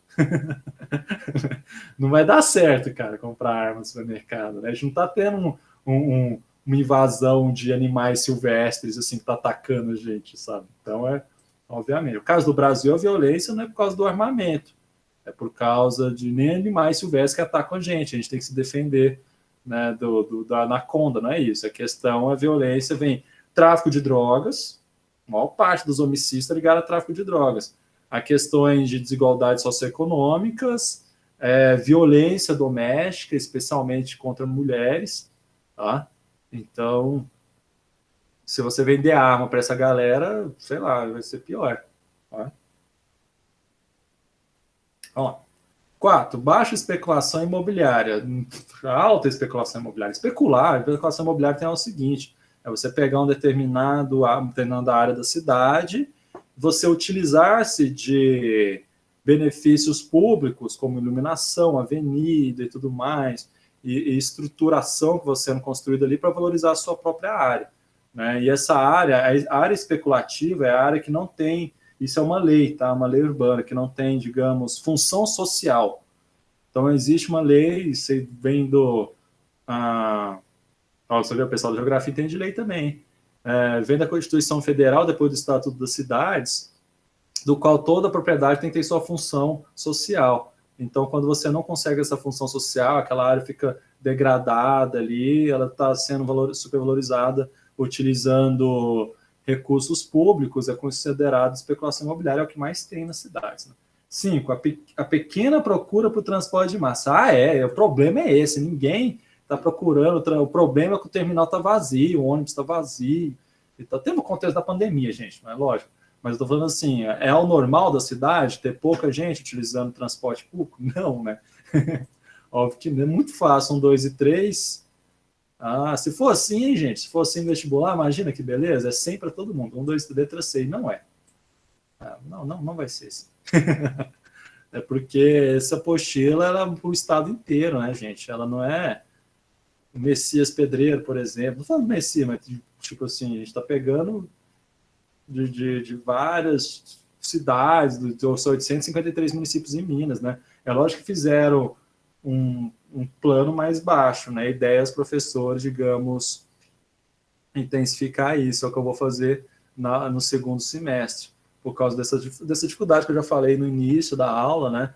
De chegar naquelas pessoas que não estão acessando o sistema. Então, a burocracia é tão grande que eu teria que arrumar até o endereço desse pessoal e ir na casa deles, entregando. Imagina. Né? Até eu trabalho em 4 escolas, não sei se eu falei para vocês. Como é que eu vou fazer isso? Sabe? É uma coisa, uma ilusão. Tá? E, enfim, vamos ver. Eu acho que vai voltar. Se não voltar presencial em agosto, vai voltar, porque eu estou vendo que os professores estão sendo vacinados, né? E pior que vocês não, né? Vocês vão demorar. Mas enfim, vamos ver como é que vai ser. Mas vamos ver se a gente vai dar uma apertadinha aí para vocês, tá? Em agosto. Vamos lá. 3. Analise as alternativas. Ainda bem que terceiro ano a matéria é menor de geografia, tá?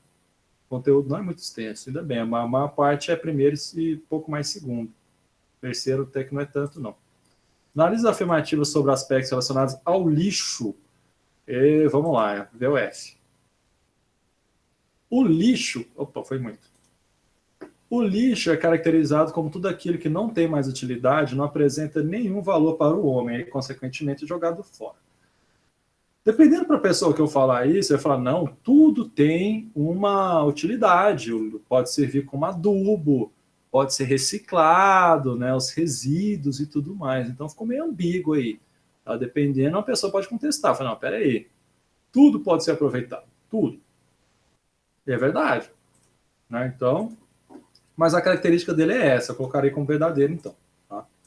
Meio estranho, mas colocarei como verdadeiro. É uma questão dessa aqui, eu acho que fosse um concurso, não ia passar essa alternativa, não. Ela é muito ambígua. Depois, a destinação inadequada do lixo pode desencadear vários problemas socioambientais, como, por exemplo, poluição do solo, entupimento de bueiros e poluição visual. Verdadeiro, bem básico. Produção de lixo não é tão prejudicial ao meio ambiente. Essa negativa aqui, esse não, já muito errado. Visto que em todas as cidades brasileiras ocorre a coleta e o tratamento adequado desse material, como eu falei, a nuvem é de algodão doce. Muito falso. O lixo urbano recebe classificação de acordo com sua fonte geradora e composição do material, havendo a necessidade de tratamento específico para cada tipo de lixo. Sim, exatamente. Por isso tem aquela divisão lá, naquelas lixeiras, né, que estão destinadas à reciclagem. Depois, a população não deve se preocupar em reduzir a produção de lixo. Não, pode produzir à vontade, pois todo esse material é reciclado, fato que fortalece a economia local. Nossa, mas é muito falso, sabe? Se eu colocar isso aqui para o pessoal do ensino fundamental, eles acertam. 4. São considerados problemas sociais urbanos, menos, quer dizer, exceto, a erosão causada pela retirada de mata ciliar. Esse aqui é mais um problema ambiental, socioambiental do que urbano. Tá? Vamos ver o restante aqui. Sei lá, eu colocaria como problema urbano. É um problema que pode ocorrer nas cidades, obviamente, mas acho que tem problemas caracterizados como problemas urbanos, mais específicos. Vamos ver. Os serviços de saúde oferecidos para a população das cidades muitas vezes são ineficientes e insuficientes. É um problema urbano. C. A baixa qualidade do ensino público que atende a população de baixa renda. É um problema urbano também. D. A questão da violência e da ineficiência das políticas de segurança. É a letra A. A letra A que está errada aqui. Beleza? A baixa qualidade do ensino público, ela tem vários viés, dá para ficar 1 hora falando sobre isso aqui. Vários o porquê. Tem a questão de um interesse estrutural, na verdade, também, questão de falta de verba, de falta de políticas. A política educacional, eu falo, eu estou dentro da política educacional. Eu falo, a política educacional é melhorar os números. Não é qualidade, é número. É quantas pessoas que terminam o ensino médio, quantas pessoas terminam o ensino fundamental. Né? Tanto é que você reter um aluno hoje e falar, olha, não dá para você passar, não, você não sabe ler. Escrever é uma dificuldade tremenda. O negócio é passar todo mundo, né, para melhorar os números. Né, e fala assim, mas a gente não tem mais sala para... É desse jeito, é complicada a situação. Né? Então, a situação é bem estrutural mesmo na educação. O buraco é mais fundo. Né? Ficar apontando o dedo para o professor e falar, que não gosta, é porque ele... Como é que o pessoal estava acusando a gente, os professores, de ser comunista e o quê? Eu vi um monte de besteira nos últimos anos, né? Eu começo aí, eu falo assim, cara, vocês não lembram como é que era a escola, não? Sabe? Seja autocrítico, né? Pelo amor de Deus. Lógico que tem vários problemas, mas enfim, a questão é muito mais estrutural. 5. A intensa e acelerada urbanização brasileira resultou em sérios problemas sociais urbanos. A ponte possível, legal, soluções para o problema social representado no Cartoon. Cartoon está mostrando um problema de moradia. Todo brasileiro tem moradia, tô ligado. Quais seriam as soluções, então? Investimento em habitações, Combate à especulação imobiliária, tá? É uma das soluções. Porque é o seguinte, gente, quando a gente for ver questão de habitação social, onde que eles colocam os condomínios de habitação social? Lá nas margens urbanas, aí tem que levar a infraestrutura que não tem, muitas constroem, não vai ter a infraestrutura, constrói uma escola, um posto de saúde, que não atende toda a população, muitas vezes, né? As pessoas não ficam longe do trabalho.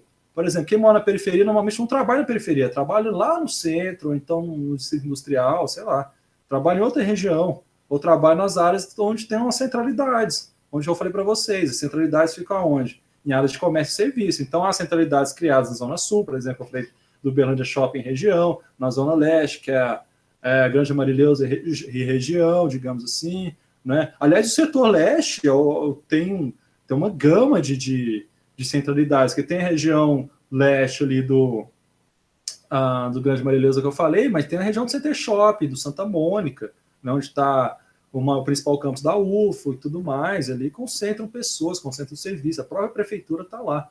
Tá? Então, mas quando a gente fala em comércio, é mais esse centro e nessas centralidades que eu falei. Então, não adianta você pegar o cara e colocar ele lá longe, que é o que acontece. E por que não coloca ele próximo da cidade, sendo que há espaços não utilizados na cidade, principalmente no setor sul? O setor sul é o maior da cidade em área, só que é o menos ocupado, digamos assim, é o que tem mais vazio urbano. Por quê? Porque por causa da especulação. Então, para responder isso aí, não deixa de colocar especulação. Combate à especulação imobiliária, aprimoramento dos projetos de habitações. Por que eu estou falando de aprimoramento? É pensar que aquela pessoa vai morar lá, ela precisa de serviço, ela precisa se locomover, então ela precisa ter uma mobilidade urbana, é complicado, é caro isso, é complicado, eu sei. Então, por que não aproveitar a infraestrutura que já existe no espaço intraurbano, ao invés de criar uma vila lá longe, entendeu? Essa é a questão, e passa, sim, pela especulação imobiliária. Tá? Para responder isso aí, cita especulação imobiliária. Então, eu acho que é isso, né? Acabou? Acabou. Pessoal, isso aí, muito obrigado. Tá? Vocês têm e aí, dúvidas? Como é que é? O que vocês querem? Querem falar alguma coisa?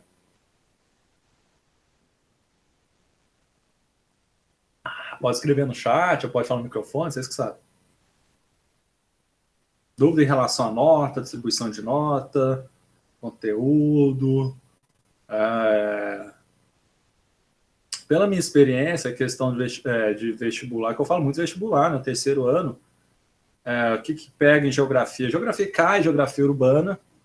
Tá? Se vocês saberem esses conceitos, especulação, gentrificação, macrocefalia urbana, vocês vão bem, mas às vezes o Enem nem cobra isso, cobre mais análises socioespaciais. Lembra que é uma disparidade social grande, essa é a base da característica urbana dos países em desenvolvimento como o Brasil, a disparidade social, disparidade socioeconômica. Então a violência vem daí, né, os problemas que a gente está careca de saber. Geografia agrária, cai questões, por exemplo, tem que lembrar que o Brasil é um produtor de commodities produtos primários, e a gente sempre a gente exporta praticamente soja, café, milho, tá? Produtos primários, também minérios, tá? Mas assim, o agronegócio é muito forte, especialmente, sei lá, vamos ver, a tendência é o pessoal cobrar um pouco de espaço do campo, no sentido de valorizar e não de crítica,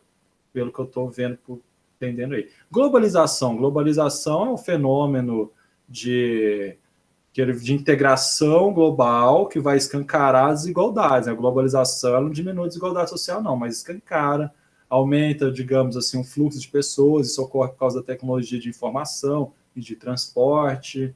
Então, há intercâmbio cultural também, mas o intercâmbio cultural ele não é igual, há uma sobreposição, digamos assim, a cultura dos países desenvolvidos, os países considerados países centrais, e sobrepõe sobre a cultura dos outros países, a gente percebe isso claramente. Geografia física do primeiro ano, isso aí eu tenho que conversar com vocês pessoalmente. Eu falei um pouco aqui, né, de algumas coisas. Não está caindo questões de cartografia de forma... Não, cartografia cai, às vezes cai projeções cartográficas e tudo mais, que eu sei que, nossa, a maioria não tem nem ideia mais, né? Obviamente, tem muito tempo, o mercado, e que é uma coisa muito específica. E eu acho legal a gente tratar isso nas aulas presenciais. Com certeza esse ano vai voltar, né? Pelo ritmo da vacinação. A gente vai vacinar os professores, eu já vacinei, tomei a primeira dose já da AstraZeneca, já tem aí uns 10 dias ou mais. Quem vai vacinar é vocês, por enquanto. Vamos ver. Tem a tendência de vacinar a partir dos 12, né, com a Pfizer. Mas espero que chegue rápido para vocês, sinceramente. Eu falo brincando, mas tem um perigo danado isso. Mas vai voltar em algum momento.